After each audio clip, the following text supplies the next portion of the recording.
In this lab, I'm interested in investigating motion position data of my system of interest, black hole, and determining the net forces that were acting on it when certain data was collected.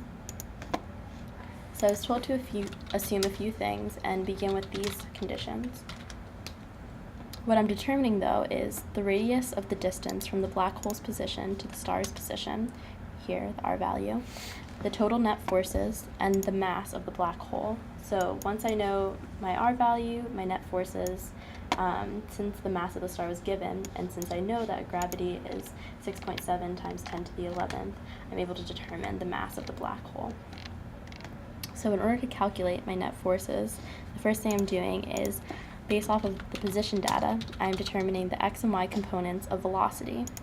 So this is the CSV that was given of the different x and y position points of the star as it moved along the black hole. And as you can see, the values are very, very closely related, and there's many of them. So this is pretty good synthetic data. And then in my Python program, I'm making use of an index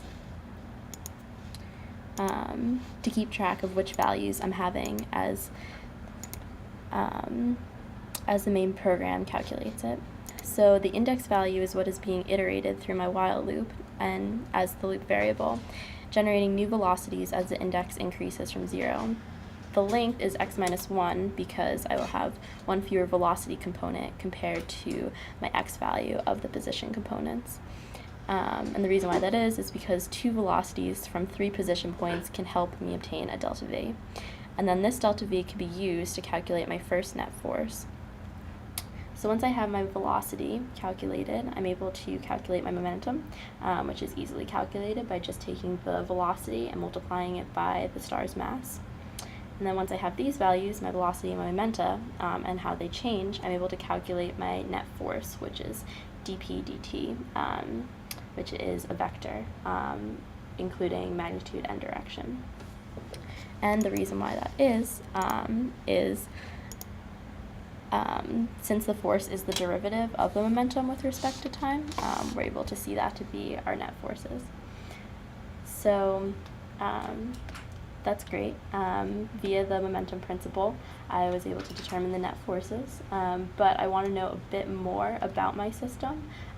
So what specifically is causing my momentum, my velocity be changing? What particular force components? So I'm interested in calculating the parallel and perpendicular momenta, and I'm doing that by taking the initial velocity and dividing it by the magnitude of the initial velocity to determine my p hat, which you can see more clearly via this formula, and that's going to determine my parallel component. And then I'm also taking, instead of doing a calculation using the radius of the kissing circle, I'm actually just subtracting the two values that I know from one another, since I know that these two components need to add up to delta p.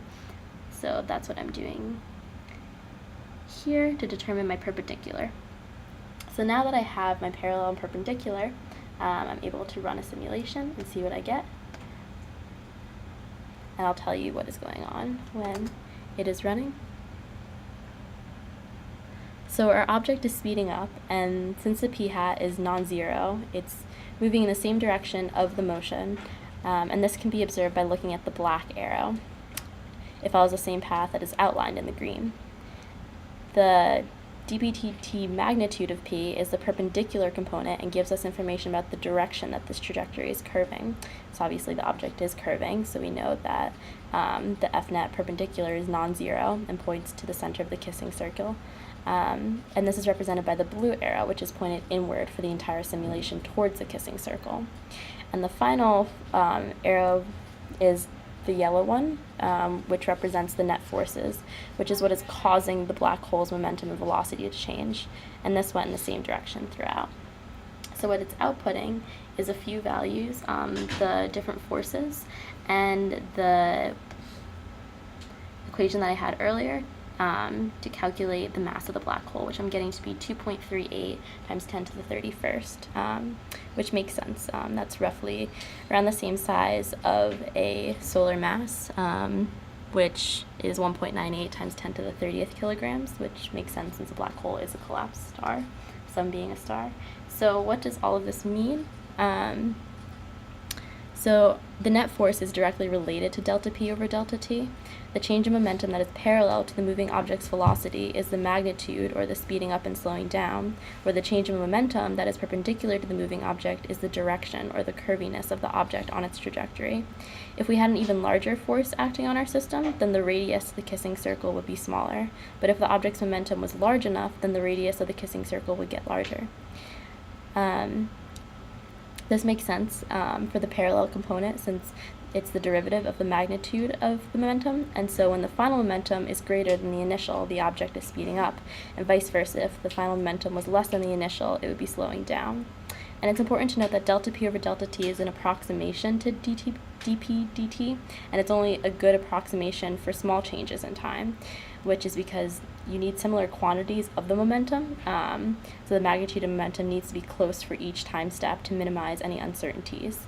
But since the data is synthetic, and like we saw earlier, they're all closely related, the values, then they should be close enough and good to use this approximation with. So like I said, I wound up getting 2.38 times 10 to the 31st as my mass of the black hole. So for the what if question, the way that I am understanding it, I said no, the mass of the star is constant and the motion is the same as before, so we would not be able to tell the difference. But any mass that was added or subtracted from the black hole will change the force and thereby the motion.